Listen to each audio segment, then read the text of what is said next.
రైతులందరికీ నమస్కారం. మామిడి రైతుల బాధలు, ఇబ్బందులు చూస్తుంటే చాలా బాధ వేస్తుంది. అందులో నేను ఓ చిన్న రైతునే. నా అవగాహన ప్రకారం మామిడి రైతన్నకు ఎకరానికి అయ్యే ఖర్చు దున్నడానికి సంవత్సరానికి 3 సార్లు 10,000కు పైగా. చెట్లు తవ్వడానికి, చెట్లున్న ప్రదేశంలో దున్నగా తప్పిపోయిన చెత్తను, కలుపు మొక్కలను తవ్వడానికి, తొలగించడానికి పనివారికి పెట్టే ఖర్చు 4,000 నుంచి 6,000. మందులు 2 సార్లు సంవత్సరానికి పిచికారీ చేయాలి, దాని ఖర్చు 7,000.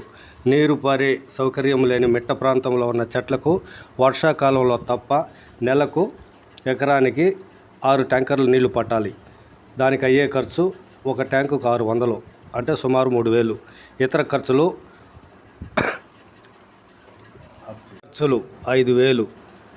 కాయలు కోసిన తర్వాత ఎండు ఈనెలు, మిగిలిన మొక్కలు, చెత్త తవ్వడానికి, తొలగించడానికి 5,000 రూపాయలు అవుతుంది.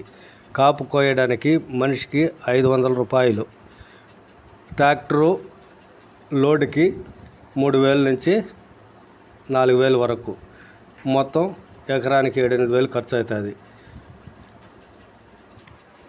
మొత్తంగా చూసుకుంటే సుమారు ఎకరానికి 40,000కు పైన ఖర్చు అవుతుంది. ప్రస్తుతం ధరలు చూస్తుంటే రైతు చెమట కన్నీరే కనపడుతుంది. ముఖంలో సంతోషం కానీ, చేతిలో డబ్బులు కానీ కనబడడం లేదు.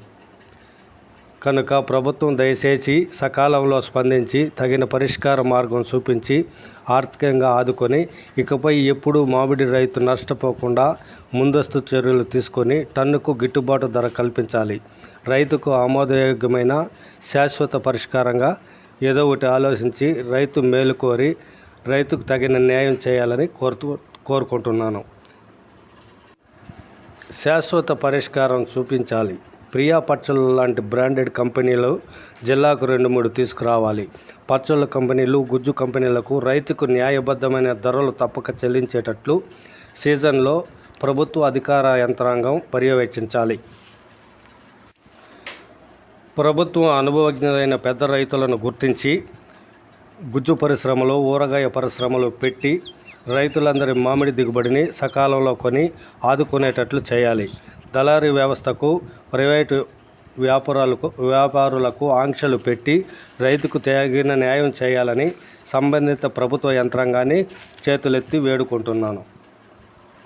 Dear concerned government officials, I request you please take action as early as possible.